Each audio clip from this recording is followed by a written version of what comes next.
The two wires shown in figure 14-E2 are made of same material which has a breaking stress of 8 into 10 to the power 8 Newton per meter square. The area of cross section of the upper wire is 0.006 centimeter square and that of lower wire is 0.003 centimeter square. The mass M1 is 10 kg and mass M2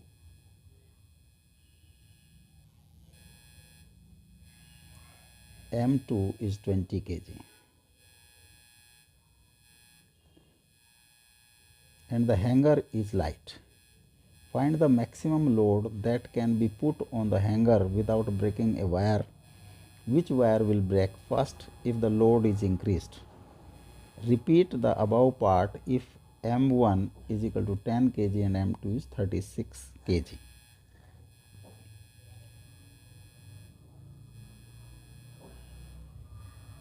Cross-sectional area of upper part is 0.006. इसको अगर हम A1 से denote करें centimetre square और 0.006 into 10 to the power -4 metre square और 6 into 10 to the power -7 metre square.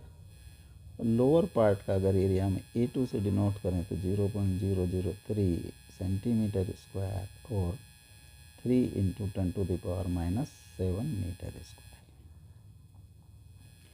Breaking stress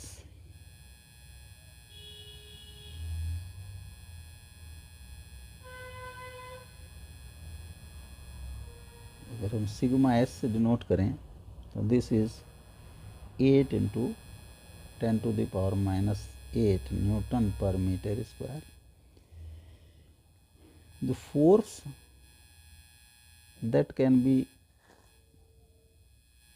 applied on A1 maximum force without breaking अगर उसको F1 से डिनोट करें तो that will be sigma S into area of cross section 8 into 10 to the power 8 into 6 into 10 to the power -7 480 Newton.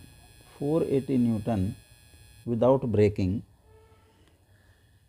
जो first इस upper part है वो ले सकता है दैट इज 480 न्यूटन.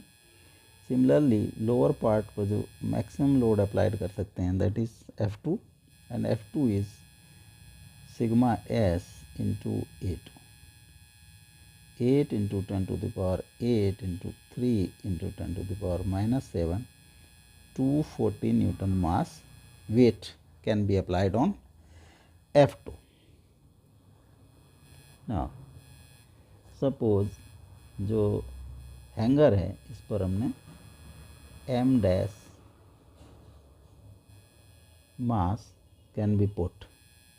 जब M डैश मास पुट करेंगे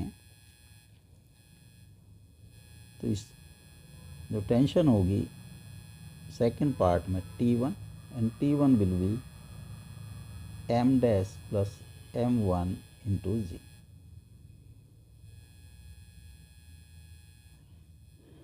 और tension in this second part T इसको हम T2 से डिनोट करें नीचे वाले को तो T2 and this is T1.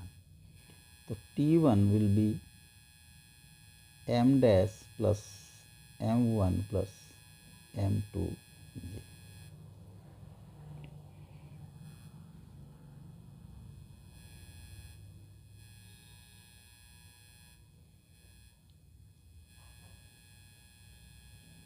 Maximum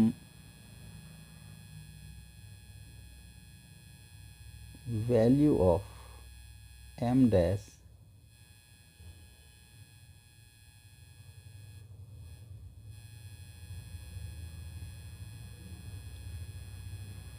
जब breaking stress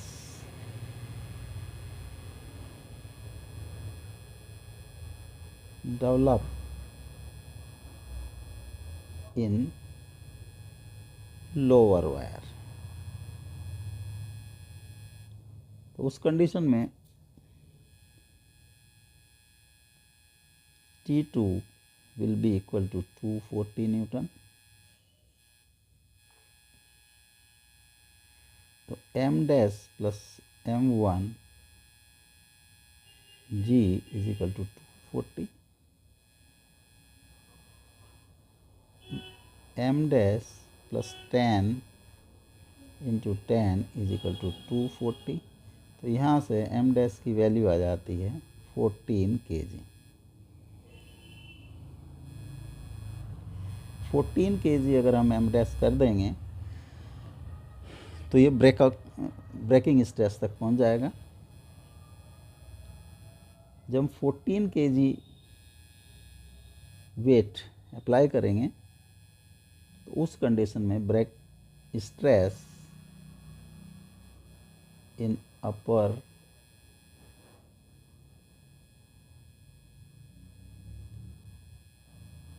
wire, force on upper wire, इस कंडीशन में फोर्स ऑन अपर वायर पर फोर्स होगी T1 and T1 is m dash plus m1 plus m2 into G, m dash 14 plus 10 plus 20 into 10, 440 Newton, and this is less than 480, जो safer side है उससे कम है, hence this will not break. तो 14 kg wait हम इस पर लगा सकते हैं और जो ब्रेक होगा ये lower wire will break.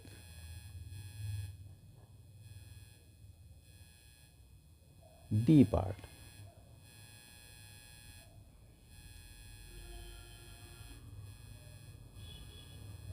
M2 is 36 kg and M1 is 10 kg.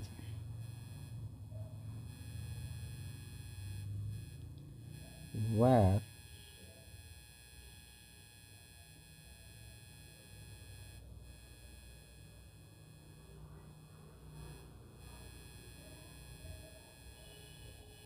M1 is 10 kg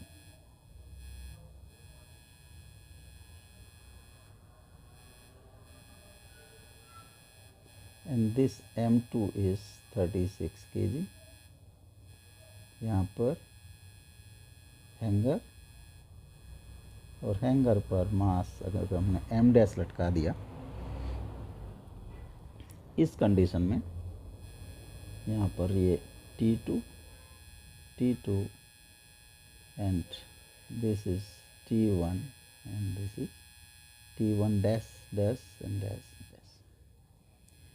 तो T2 dash will be m dash plus 10, m dash plus m1 into 10 या G। तो इस पर मैक्सिमम लोड हो सकता है, दैट इज 240। तो m dash plus 10 into 10 is equal to 240। तो m dash is equal to 14 kg। अगर 14 kg से हम इंक्रीज करेंगे तो second wire, lower wire will break. For T dash is m dash plus m1 plus m2 into G।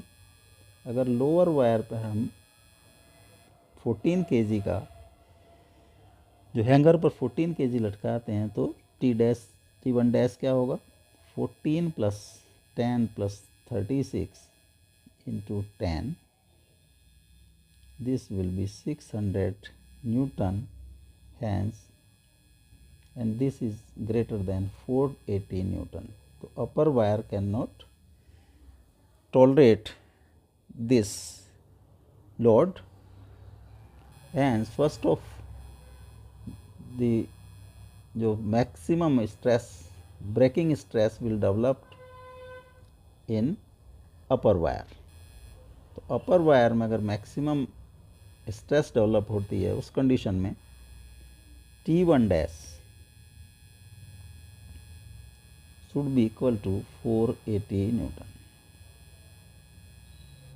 and T1 dash is equal to m dash plus m1 plus m2 into 10 is equal to 480, m dash plus 10 plus 36 into 10 is equal to 480 or m dash plus 46 is equal to 48 by 10 is equal to 48. M dash will be 48 minus 46 is equal to 2 kg. तो hanger पर हम 2 kg मास hang कर सकते हैं और उस condition में अपर wire will break, अगर हम इंक्रीज़ करते हैं तो अपर वायर विल ब्रेक फर्स्ट.